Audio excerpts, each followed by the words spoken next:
De la peine, non, mais choqué, j'haïs pas ça. Là, au moins, je te reconnais. Depuis qu'il est arrivé après-midi, ton inspecteur, que tu poses des mots dans l'exoire à crayon, puis que tu fais plus que la femme du docteur, puis du notaire, même. Plus encore. Peut-être que je me trompe avec Marie. Je demande pas mieux. Mais je me trompe pas en disant qu'Émilie doit rester Émilie. Ça, je suis sûr de ça, ma fille.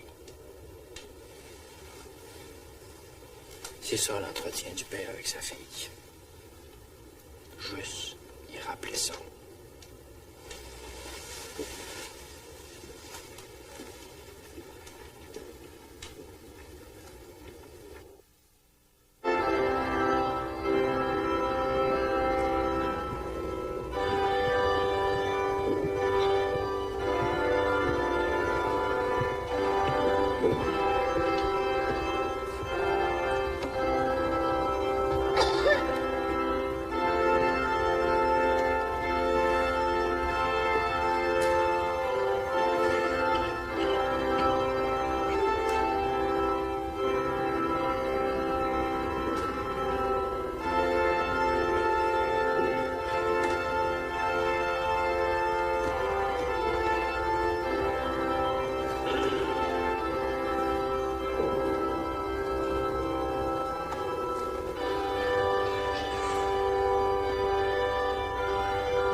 L'anneau est trop grand.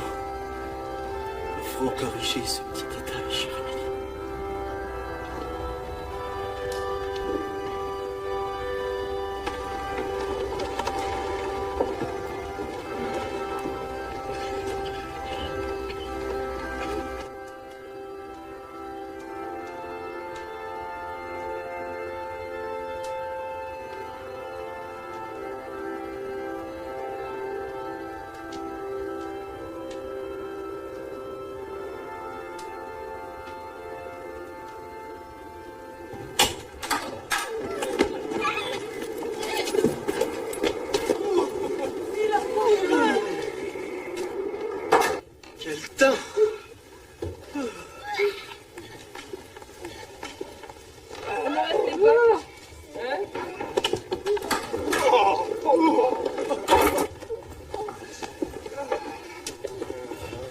Permettez. Maintenant, pour moi. Mais ça se prête pas. Ah, je veux juste essayer. Je veux voir comment ça. D'un coup, un frais. Ben, veux-tu bien? C'est la tienne quand tu te fianceras. Et vous prendrez bien soin, chère Annie, de faire mesurer le pourtour de votre doigt, afin de l'annoncer à votre promis. Vous éviterez ainsi toute situation gênante. Venez, Émilie. Il y a encore une surprise pour vous. Asseyez-vous. Oh, je préfère rester debout pour aider maman. Oh, mais non, c'est vous notre célébré ce soir. N'est-ce pas, monsieur Bordelot, qu'elle doit prendre la place d'honneur? À voir ce qui l'attend, elle va tomber assise pareil. J'allais voir, inquiétez-vous pas. Permettez alors que je sois le premier à lui remettre son cadeau de Noël. Ah, ben oui. Pardon.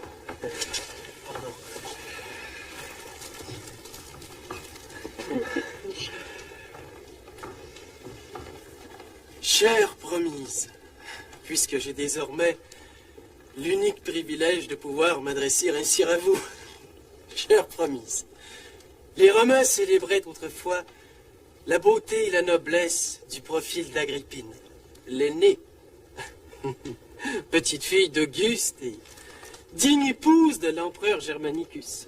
Elle fut la mère d'Agrippine la jeune qui devait par la suite donner naissance au monstre que fut Néron. Mais nous oublierons ce petit détail pour ne retenir que l'image de l'envoûtante beauté de la première. J'ai longtemps cherché son effigie. À Trois-Rivières, puis à Montréal. Car seuls ces traits sublimes me semblait digne de pouvoir voisiner les vôtres. Acceptez donc le bijou que voici. Il est encore trop modeste pour traduire tout le ravissement que me procure votre beau visage, mais il saura témoigner tout au moins de l'amour que vous savez inspirer. Harry, mon douille, il a déjà eu la bague puis le manchon. Plus même la toque de fourrure. Mais laisse-toi donc gâter, ma fille. Ma grand-mère t'aurait dit que ça arrive pas trop souvent dans la vie d'une femme.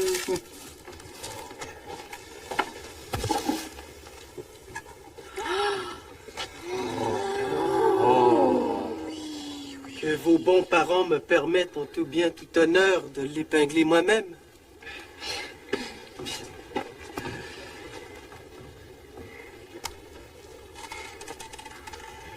Merci, Harry.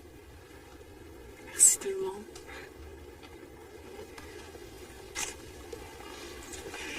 Mais c'est pas fini, ma fille. Tes parents aussi t'ont pas oublié. On a pensé qu'à faire la navette entre Saint-Tite et Saint-Stanislas, ton vieux porte-manteau de carton pouvait plus en endurer. Et puis qu'un jour, t'aurais un voyage de noces à faire. Il valait mieux t'offrir quelque chose qui se trimballe pour pas que tu nous oublies.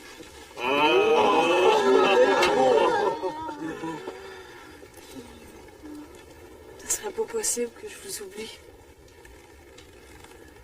Même une minute. C'est parce qu'on savait plus comment dire comment qu'on t'aime. Moi, j'ai mis mes scènes. J'en aurais mis plus. Si papa m'en avait donné plus. Oh, pour Napoléon.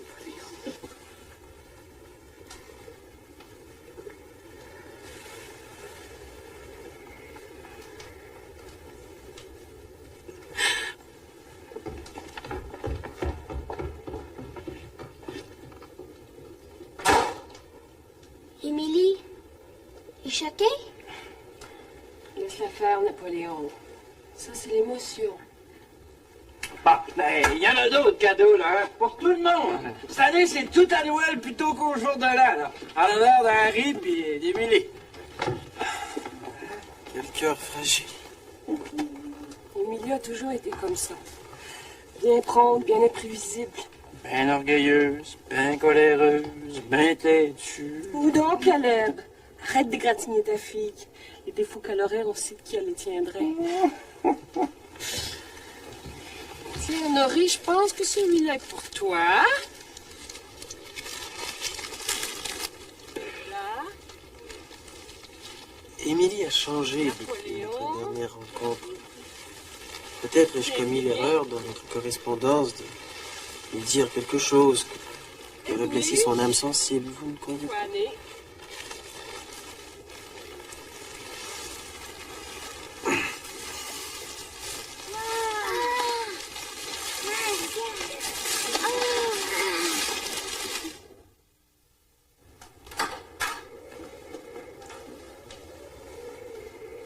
Qu'est-ce que tu voulais dire au juste, là, hein?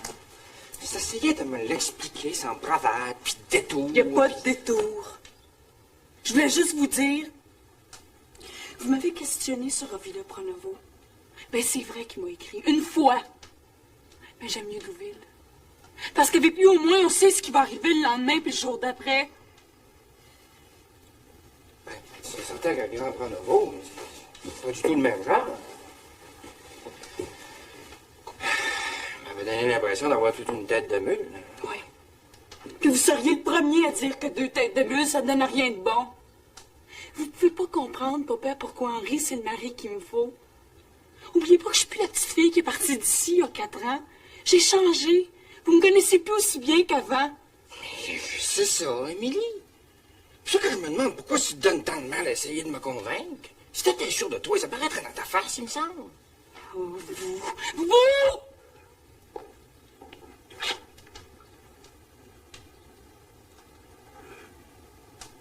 Comment c'est que je vais faire pour lui dire ça?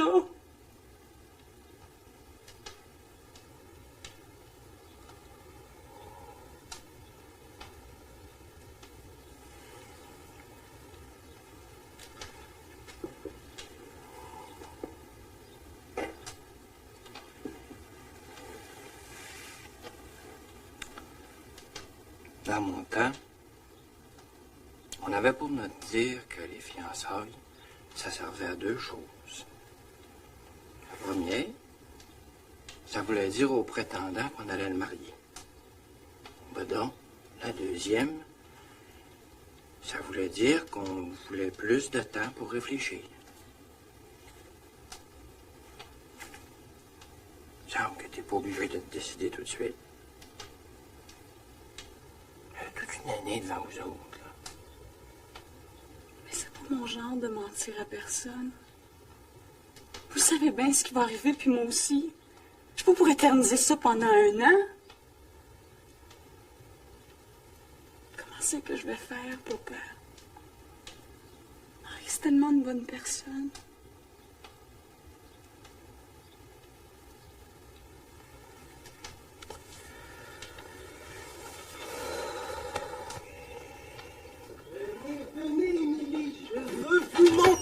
J'aimerais ça me reposer un peu avant le souper de Noël.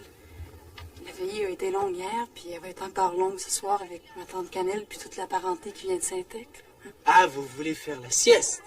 Si ça vous désappointe pas trop. Mais pas du tout, c'est tout naturel. Je voulais simplement vous faire feuilleter cet album de gravure.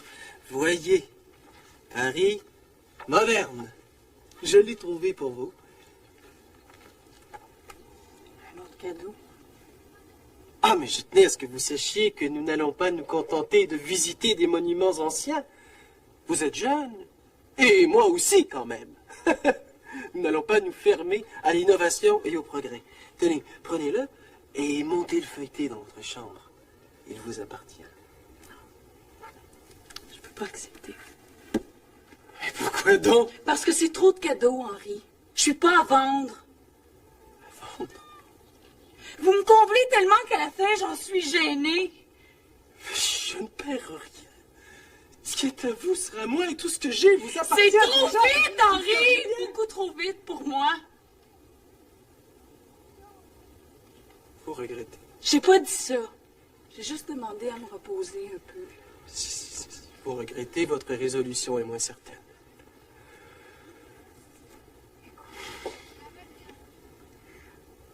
On a vécu beaucoup d'émotions dans les dernières 24 heures.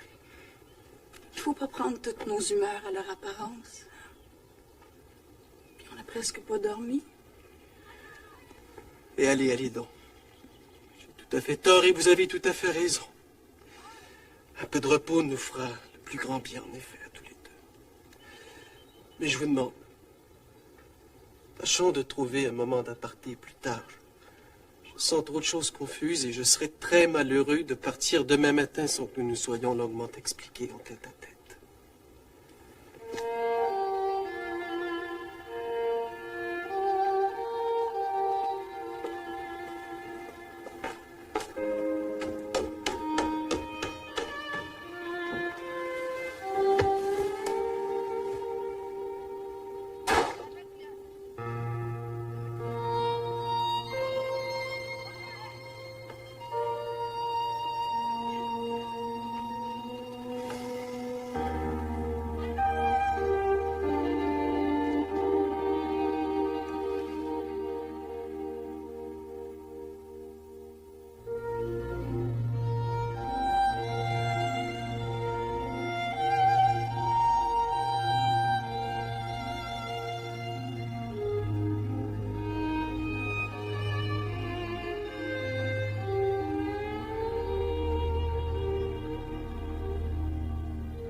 Émilie, Oui, Henri?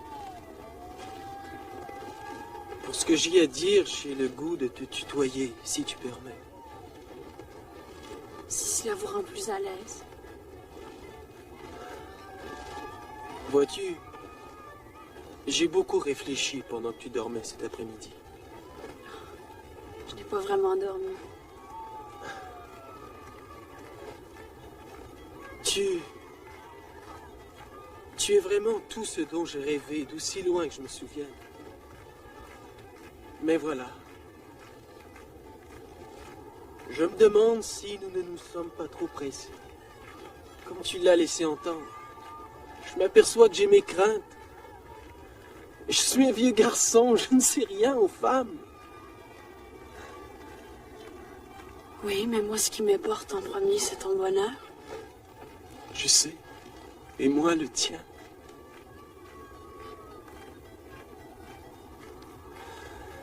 C'est bien pour cela qu'il me faut adresser ces paroles.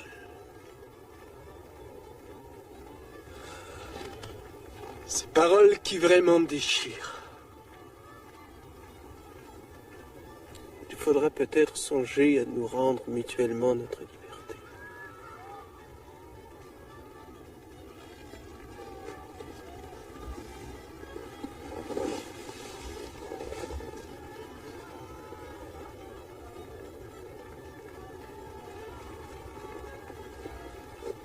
Ce n'est pas nécessairement une tragédie. Si la vie veut nous unir, elle trouvera toujours le moyen de nous unir quand même. Mais si cette liberté peut te rendre mieux à l'aise, Jamais je ne t'oublierai, Billy. moi non plus.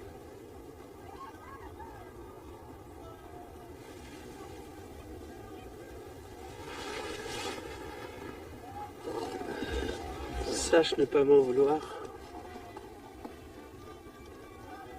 Au contraire. Je suis reconnaissante de ta franchise et ton souci de moi.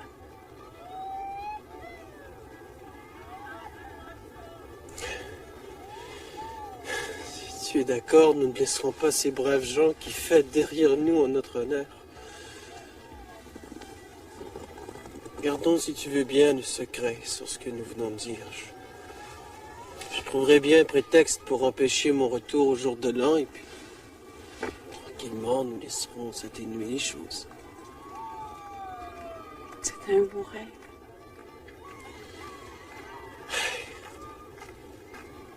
Que je chérirai dans mon souvenir jusqu'à ma mort.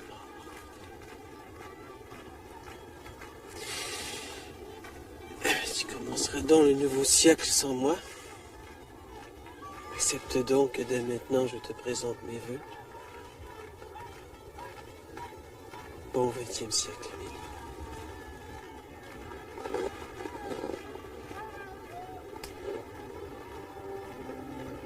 XXe siècle, Henri.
mademoiselle. Il y a encore une lettre du département de l'instruction publique. Bonjour à vous. On peut dire qu'il voulait jamais tranquille, celui-là. Hein? La paperasse. À croire qu'ils se mettent à quatre pour vous contrarier. Des nouveaux règlements, je suppose. En tout cas, merci de faire le détour pour moi. Rien d'autre? Non. Ben, pour vous. Ça doit bien faire une dizaine qui vous envoie depuis le septembre. C'est pas normal, ça. C'est pas raisonnable.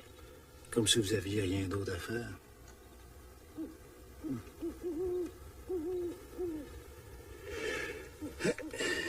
Aller au bureau de poste, c'est un arrache-cœur plus souvent qu'autrement. Mais arrêter pour vous saluer en revenant, ça me distrait dans mes jongleries. Voulez-vous prendre un bon thé? Auriez-vous le temps? Non, pas vraiment. Faut que j'aille faire le train. Puis il faudrait bien que j'aille couvrir aussi les travaux pour la maison neuve, avant que les neiges arrivent. C'est dur de voir l'hiver revenir. Vous trouvez pas? Ben, écoutez, entrez dans 5 minutes pour vous réchauffer. C'est vraiment pas chaud. Bien. Juste pour pas vous faire une impolitesse.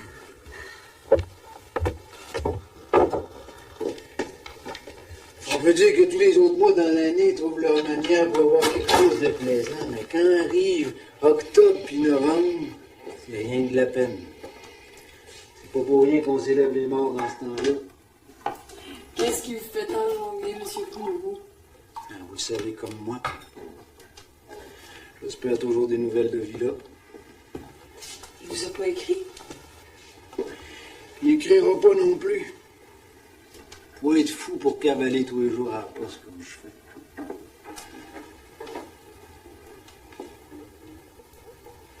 C'est dur de renoncer. J'avais dit quand il est reparti, tâche d'arriver avant l'hiver. Je peux pas finir la maison de ta mère tout seul. Je savais que son chantier achevait. Il pouvait s'il voulait. Il a dû accepter autre chose. Écris au moins. Avertis-moi en tout cas de ce que tu fais. J'avais demandé ça au moins ça. Pensiez-vous aussi bien de partir au nord de la Tuque, puis on ne le saura pas avant le printemps. S'il revient au printemps. C'est l'automne qui vous aggrave, M. Pronovo. La villa est pas si pire que ça. Il vous a écrit, vous? C'est vous qui apportez les lettres. S'il l'avait fait, vous l'auriez su avant moi. Non. C'est pas quelqu'un pour écrire, hein?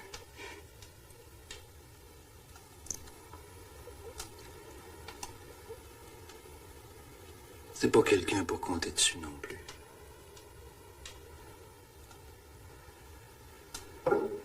Autant vous l'avouer. Moi, j'avais espéré que vous... qu'un jour, vous...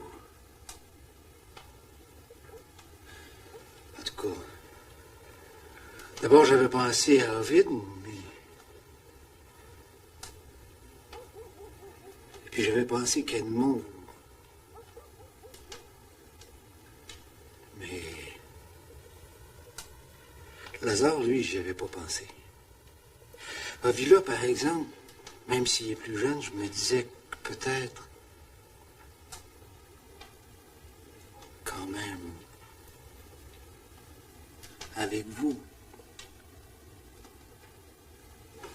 On peut pas dire que mes gars, ce seraient des marieux, hein? On peut pas dire ça. Vous savez, le mariage, c'est pas mon projet le plus pressé. On dit ça, puis oups, tout d'un coup, ce sera plus des lettres de l'instruction publique que je vous apporterai, mais des longues lettres grosses, d'un soupirant, qui vous feront rosir, puis rougir, juste à les recevoir. Moi, je saurais que mes gars sont passés encore une fois à côté du meilleur. C'est des beaux compliments que vous me faites, M. Pronovo. Mais c'est des jongleries. Rien que des jongleries, puis ça vous fait souffrir pour rien. pas de jonglerie là-dedans. C'est tout du vrai. Puis savez-vous ce qui est le pire pour un habitant comme moi? C'est pas que les bras lui manquent par rapport à la grosseur de la tâche puis du besoin. C'est pas d'en arracher avec la misère qui arrête pas de rôder partout alentour. C'est de voir que ses fils sont pas partis pour faire mieux que lui. Qu'ils feront peut-être même pas égal. Parce que moi, mademoiselle Bordelot, là, sauf le respect que je vous dois puis que je dois à ma sainte femme, je peux vous dire en toute honnêteté, puisqu'aujourd'hui, il peut jamais plus rien arriver. Moi, avoir eu 19 ou bien 20 ans, je vous aurais pas laissé longtemps dans une école. Pas une fille dépareillée comme vous. Aussi bien que j'aille broyer mes lamentations avec mes veaux dans leur étable, avant que l'hiver nous tombe dessus. Oubliez ça, tout ce que je vous dis. Vous avez la vie devant vous. Puis comme je vous connais, vous allez savoir comment faire de quoi avec. Profitez-en. Soyez pas timide. Puis passez pas à côté. C'est tout ce que je vous souhaite.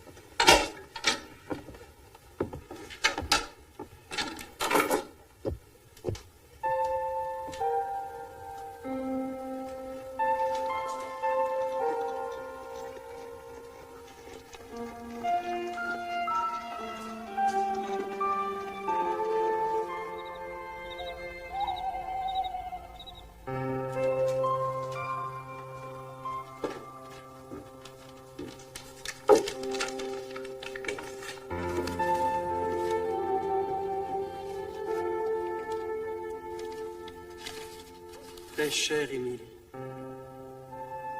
C'est très amusant, finalement, ce petit mystère auquel vous m'astreignez, en me condamnant à vous écrire seulement sur papier officiel. Car au bout du compte, je dois bien admettre que je me complais moi aussi dans l'art du secret. J'éprouve pourtant des goûts contradictoires. Car j'aurais aussi fortement l'envie de grimper sur les toits pour clamer au monde que nul automne ne saurait être aussi beau que vos cheveux, et que nul printemps ne peut espérer l'emporter en splendeur sur la clarté de vos yeux.